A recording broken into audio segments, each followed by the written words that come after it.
Hello friends, मैं फिरदौस सिद्दीकी एक बार फिर से आपका स्वागत करता हूं बाल विद्या मंदिर सीनियर सेकेंडरी स्कूल खत्रीपुरा नागौर के ई लर्निंग प्लेटफॉर्म पर। फ्रेंड्स, आज हम कक्षा 6 की प्रश्नावली 3.2 को हल करेंगे। शुरू करते हैं फ्रेंड्स। देखिए क्या दिया हुआ है 3.2 में। बताइए कि किन्हीं दो संख्याओं का योग सम होता है या विषम होता है यदि वे दोनों विषम संख्याएं हो यदि वे दोनों सम संख्याएं हो। देखिए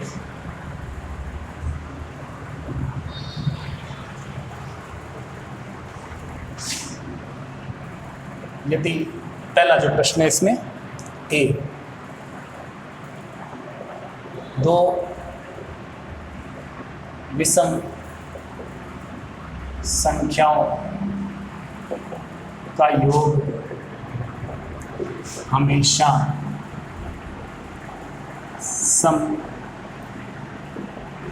संख्या होगा। योग करेंगे तो योग जो होगा ना वो क्या होगा? सम संख्या होगा। जैसे कैसे? ये विषम संख्या 1, ये भी विषम है, योग क्या हो गया 2। 1 विषम है, 3 भी विषम है, योग किया तो क्या हो गया 4, सम हो गई। ठीक है, ये विषम योग क्या आ गया? सम। फिर देखिए 3 है, विषम है, 7 है, ये भी विषम है, इन दोनों का योग किया तो क्या आ गया 10। तो ये अपना उदाहरण हो गया ये। ठीक है, ये जैसे मैंने उदाहरण कर दिया, सब में सम संख्या प्राप्त हो रही है योग करने पर। इसी प्रकार से इसमें बी जो दिया हुआ है कि सम संख्याएं हो अगर दोनों, तो फिर योग क्या आएगा? तो दो सम संख्याओं का जो योग है ना, दो सम संख्याओं का योग क्या होगा? हमेशा सम संख्या होगी। जो योग करेंगे तो संख्या क्या होगी? सम संख्या होगी। ठीक है, तो अब देखिए कैसे। 2 सम है, 2 में 2 जोड़े 4, 2 सम है, 2 में 4 जोड़े 6। ठीक है, 8 सम है, 8 में 6 जोड़ दिए तो 14। तो सारी की सारी क्या प्राप्त हुई अपने को? सम संख्या प्राप्त हुई है। तो ये बस याद रखना है आपको लाइन कि अगर दो विषम संख्या इनको जोड़ रहे हैं तो हमेशा क्या आएगी? सम संख्या आएगी। और दो सम संख्याओं का योग करेंगे, जोड़ेंगे उनको, तो हमेशा क्या आएगा? सम संख्या ही आएगी। अब देखिए इसका अगला प्रश्न करेंगे दूसरा, उसमें सत्य और असत्य बताने अपने को। तो आप पहले इसका स्क्रीनशॉट ले लीजिए फ्रेंड्स। ओके, आगे बढ़ते हैं।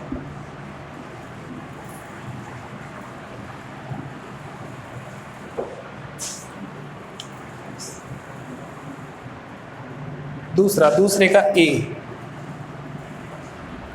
3 विषम संख्याओं का योग सम होता है। 3 जो विषम संख्या है उनका योग सम होता है। तो 3 विषम संख्याओं का योग कभी भी सम नहीं होगा। मैं आपको उदाहरण भी दूंगा। देखो 3 विषम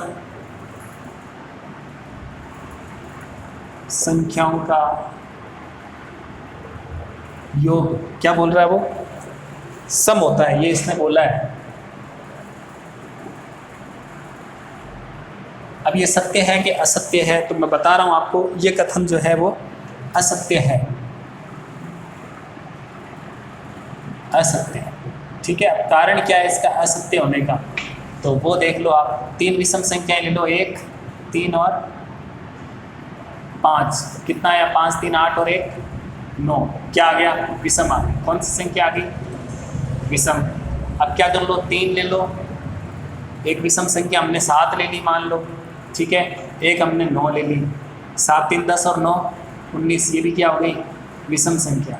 तो जब विषम संख्या, हम 3 विषम संख्याएं लेंगे तो उनका योग कभी भी जो है वो सम नहीं आएगा। क्या आएगा? हमेशा विषम ही आएगा। इसके बाद है दूसरा, 2 विषम संख्याओं और एक सम संख्या का योग सम होता है। तो ये कथन सत्य है। बी, 2 विषम संख्याओं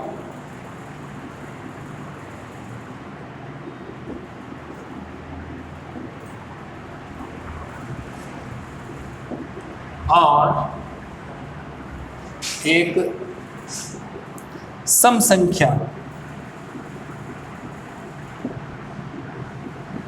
का योग, क्या बोल रहा है वो, योग जो है वो सम होता है, सम होता है, बिल्कुल होगा, कंफर्म है, ये सत्य है। कारण भी लिखेंगे अभी अपने, देखो समझाऊंगा मैं आपको। ये कथन सत्य है, क्यों है भाई ये सत्य है? दो विषम ले लो, एक ले ली, तीन ले ली, ये दो विषम हो गई, इसके साथ एक सम जोड़ दो, ये सम हो गई, ये दो विषम है, एक और तीन, चार और दो छः, ठीक है। फिर से दो विषम ले ली, तीन और पाँच, एक कोई सम संख्या ले ली, कोई सी भी ले सकते हैं, दो विषम होनी चाहिए, एक सम, 5 3 8 और 4 12, ये भी जो है सम है। तो ये इसके एग्जाम्पल्स हो गए अपने। तो क्या प्राप्त होगा अपने को? सम संख्या प्राप्त होगी, दो विषम संख्याओं को और एक सम संख्या को जोड़ेंगे तो ये दोनों विषम थी, ये सम, ये दोनों विषम और ये सम, इनको जोड़ा तो क्या आया अपना? सम आया। ये सत्य है। सी में क्या दिया है? तीन विषम संख्याओं का गुणनफल विषम होता है, ठीक है, बिल्कुल सही है। तीन विषम संख्याओं का गुणनफल विषम होता है, ठीक है। अब तीन विषम संख्याएं लेते हैं, 1 3 और 5, 5 दिए 15, 15 एकम 15, विषम ही प्राप्त हुआ हमें, ठीक है। 3 5 और 7, 5 दिए 15, 15 सत्ते 105, क्या आई? विषम आ गई। तो ये कथन क्या है? सत्य है कि तीन विषम संख्याओं का गुणनफल क्या होता है? विषम होता है। तो ये क्या हो गया? सत्य हो गया दोस्तों। इसके बाद इसका अपने चौथा करेंगे, पहले यहाँ तक आप स्क्रीनशॉट ले लीजिए। अब है इसका डी।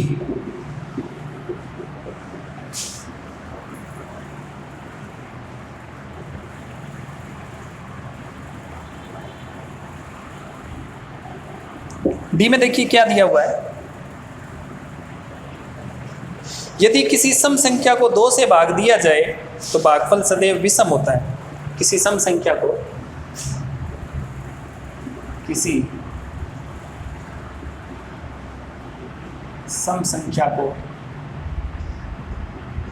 2 से भाग दिया जाए यानी विभाजित किया जाए तो भागफल सदैव विषम होता है। तो भागफल सदैव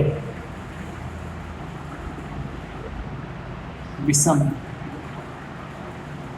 होता है। कैसे? अब ये सत्य असत्य बताना है तो अपने क्या करते हैं, किसी सम संख्या को ले लेते हैं। मान ली एक सम संख्या है 2, उसमें अपने 2 का भाग देंगे तो क्या आएगा? 1 आएगा। 4 है, 4 में हम 2 का भाग देंगे क्या आएगा? 2 आएगा। 6 है, 6 में 2 का भाग देंगे तो 3 आएगा। 8 है, 8 में 2 का भाग देंगे तो 4 आएगा। ये बोल रहा है किसी सम संख्या को 2 से भाग दिया जाए तो हमेशा जो है वो क्या आएगा? सदैव विषम संख्या प्राप्त होगी। ऐसा हो रहा है क्या? देखो यहाँ विषम आ रही है, सही बात है, लेकिन यहाँ देखो सम आ रही है। ये विषम है लेकिन ये सम है, तो ऐसा हमेशा नहीं होता है।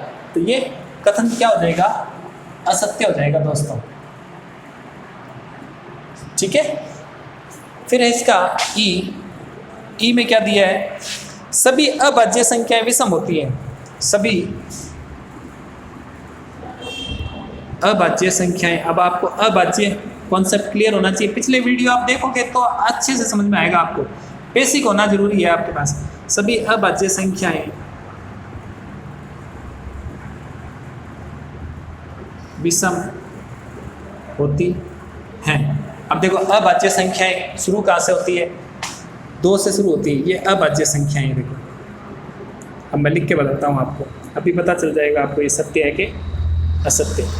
अभाज्य संख्या कहाँ से शुरू होती है? 2 3 5 7 11 13 17 ऐसे, ठीक है। अभाज्य संख्या होती क्या है? ऐसी संख्याएं जिनमें केवल उन्हीं का भाग जाता है, वो क्या कहलाती है? अभाज्य संख्या। जैसे 2 में 2 का भाग जाएगा, 3 में 3 का जाएगा। मैंने 4 नहीं लिखा क्योंकि 4 में 2 का भाग जाता है। फिर मैंने 5 लिखा, 5 के बाद मैंने 6 नहीं लिखा, 6 में 2 का भी जाता है, 3 का भी जाता है। मैंने 7 लिखा क्योंकि 7 में सिर्फ 7 का भाग जाएगा। 8, 9, 10 नहीं लिखे क्योंकि ये अन्य संख्याओं से विभाजित होता है। जैसे 8 है, 8 2 से विभाजित होता है, 4 से विभाजित होता है, 9 जो है वो 3 से विभाजित होता है, 10 2 और 5 से विभाजित होता है। तो उनको नहीं लिखना है जो अन्य किसी संख्या से भी विभाजित हो, क्योंकि वो संयुक्त संख्या कहलाती है।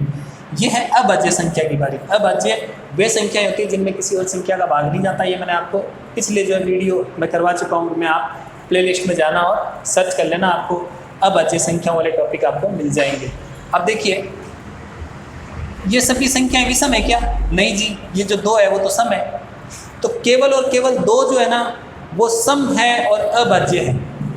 कई बार क्वेश्चन क्या पूछता है, सबसे छोटी सम अभाज्य संख्या, तो सबसे छोटी और एकमात्र जो है अभाज्य संख्या जो है वो 2 है अपनी। ठीक है, लिख लेते हैं हम इसको। तो यहाँ क्या आ जाएगा? असत्य आ जाएगा। क्यों भाई? क्योंकि 2 क्या है? सम है। ये क्या है? सम है। बाकी तो विषम है सारी, लेकिन इसने बोला है सभी अभाज्य संख्या विषम होती है। ऐसा नहीं होता, 2 जो है वो सम है लेकिन अभाज्य भी है। ये ई तक हो गए अपने। अब अपने आगे एफ वाला कर लेते हैं। एफ क्या है? अभाज्य संख्याओं के कोई गुणनखंड नहीं होते।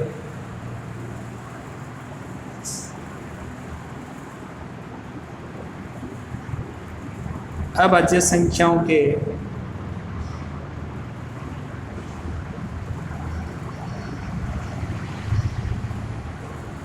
कोई गुणनखंड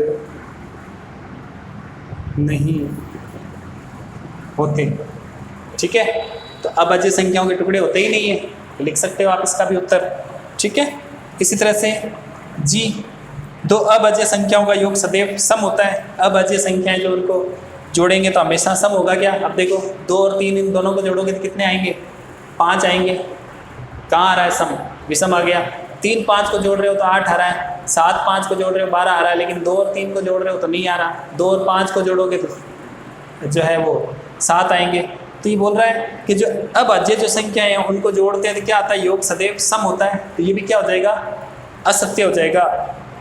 फिर 2 अभाज्य संख्या, केवल 2 ही एक सम अभाज्य संख्या है, तो h जो है वो सत्य हो जाएगा। ठीक है, और i किसी सम संख्या सभी सम संख्याएं भाज्य संख्याएं हैं। जो सभी सम संख्याएं भाज्य हैं क्या? नहीं जी, 2 सम है लेकिन अभाज्य संख्या है। तो ये क्या हो जाएगा? i जो होगा वो असत्य हो जाएगा।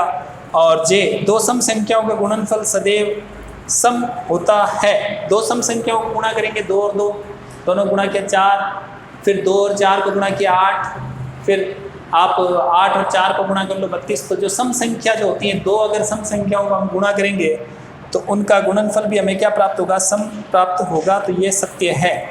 तो ये आपको सत्य असत्य पूरे कर लेने। अपना जो दूसरा प्रश्न है वो भी क्लियर हो जाएगा। आगे हम जब भी वीडियो मिलेंगे तो तीसरे प्रश्न से शुरू करेंगे। तो फ्रेंड्स, आपको हमारा ये वीडियो कैसा लगा आप हमें कमेंट करके बता सकते हैं। फ्रेंड्स, आप हमारे चैनल को सब्सक्राइब कीजिए और बेल आइकन को दबा दीजिए ताकि आने वाले सभी वीडियो की नोटिफिकेशन आपको समय समय पर मिलती रहे। फ्रेंड्स, आपको जितने भी वीडियो आपको प्राप्त हो रहे हैं, आप क्या कर सकते हैं? उनको अपने फ्रेंड सर्कल में शेयर कर सकते हैं ताकि आपके दोस्तों का, आपके जो रिश्तेदार हैं जो आपकी क्लास में पढ़ते हैं, तो उनका भी क्या हो सके? भला हो सके।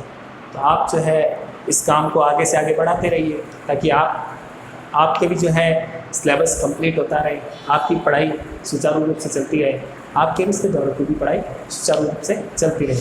धन्यवाद फ्रेंड्स।